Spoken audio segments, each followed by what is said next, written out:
Hello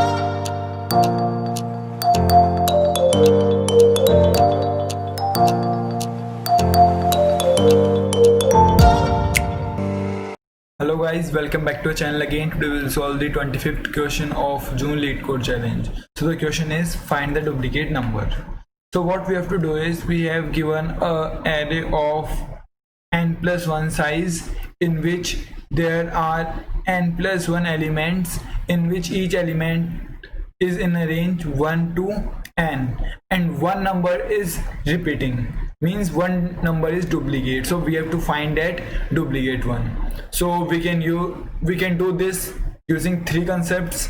Now we will discuss all these three concepts and then we will analyze that why the last method is good and why we should use that concept. First approach can be that first of all we will sort this whole val array and then we can find out that if any two consecutive value are same or not. If they are same, then we will return answer or we will return that value. So what we have to do, first of all we have to sort that. So after sorting, what will be the val will be equals to 1 2 3 4 5 6 7 8 9 and 9. Now if we will iterate over all these values, suppose 1 2 3 4 5 6 7 8, then 9 will be repeated 2 times. So this we can easily check if next or previous, means we will iterate the loop from 1 to n minus 1, and at every index at every condition what we will check that if values minus I minus 1 is equals to vals I index or not. If this is the condition, then we will return this val I, return val I.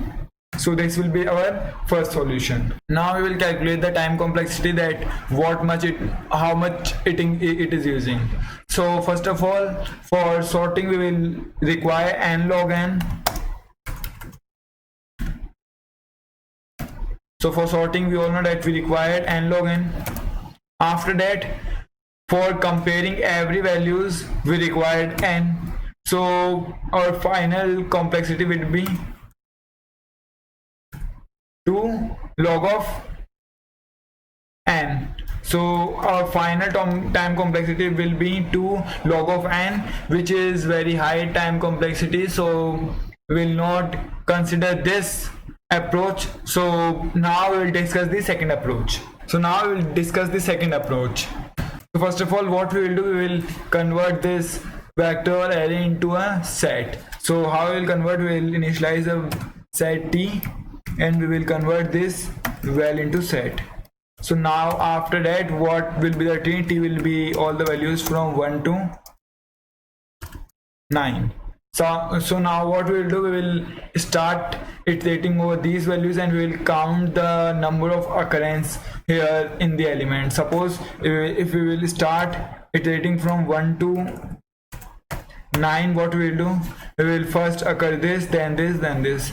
So suppose at the starting I have found 1, so we will count the occurrence of 1. So the occurrence of 1 is 1, so we will not do anything. So we will now check 2, same thing, 2 also 1 occurrence, same for 3, same for 4, till 8 all will be the same. Now we will check for 9, we have 2 occurrence. So what we will do, we will return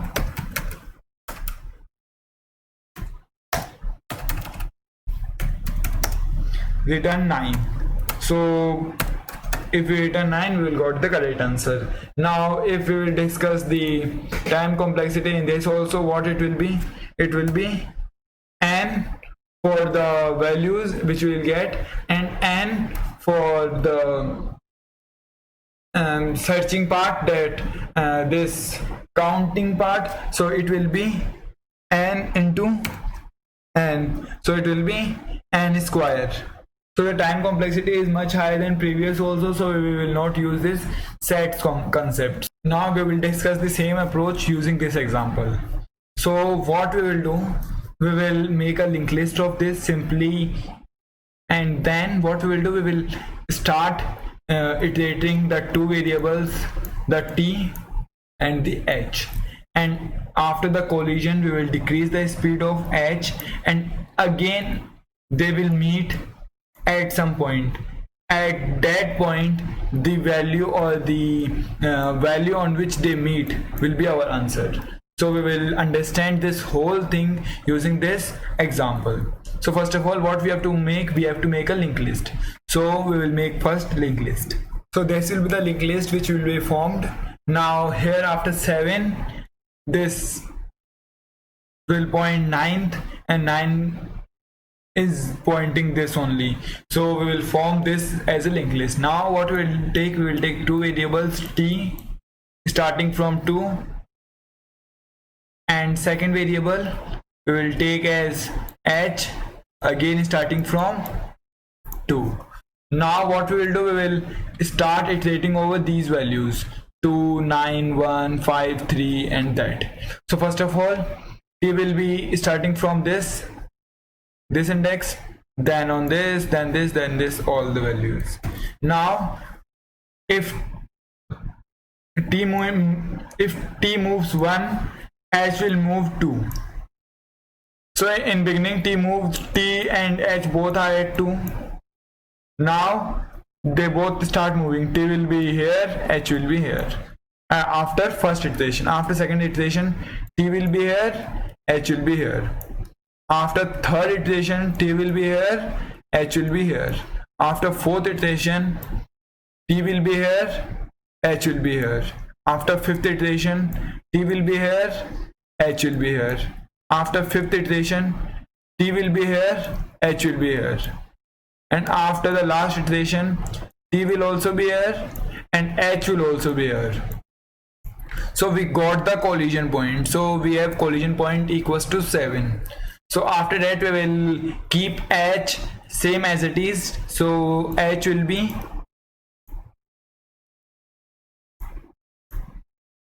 h is equals to 7.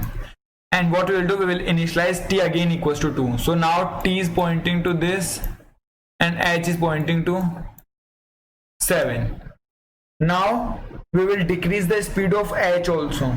So after decreasing of h speed, the speed becomes 2. So both will iterate over one value only. So after iteration, what we will there, so they both will iterate and meet at some point, and that meeting point will be our answer. So they will meet, suppose they will start meet in this, they are 2 and this is at t is at 2 and this is at 7. So after first recursion, both will meet at 9. So 9 will be our answer. So we will return 9 as an answer. Now why this is happening, this is a very easy thing, that we have starting. Now the important thing is that how we will do this linked list part, or how we will recognize this.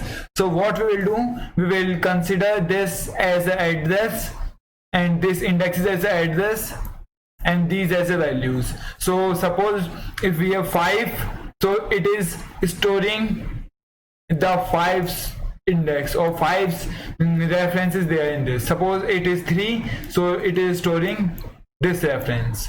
So now we will see my code, that using code how we will do this thing. So the code for this solution is this. So what we will do, we will traverse this code first of all, and then we will understand that how it is functioning, or how it is same as the linked list code. So first of all, what I have created, I have initialized both the variables t1 and h1 with nums 0 index.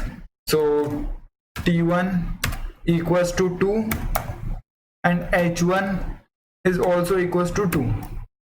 After that, I have iterated while t1 is not equals to h1. So I am just finding the first intersection point. So if we will start iterating, first of all, t1 will point, t1's number index means it will point 9. So the value will be 9. Now in this, what it will be 9, after that 1. So here it will be 1. After that, what the value of T1 will be? 9. After 9 it will be 1. Here it will be after 1 5. After 5 3. So 3 will be value here. So after that, what will be the value of T1? T1 will be equals to 5, whereas H1 will be after 3 it will be 6, and after 6 it will be 8. So it will be 8, and this will be equals to the fifth index, which is 3. So the value will be 3. After that, this 8, so 8th index is 7, and 7th index is 9, so 9 will be there at H1. On T1 it will be the third index, so the third index is 6. After that, the 9th index is 1, and 1 index is 5, so 5 will be there. So in this, the 6th index is 8, and the fifth index is 3, and the third index is 6, so here the value will be 6.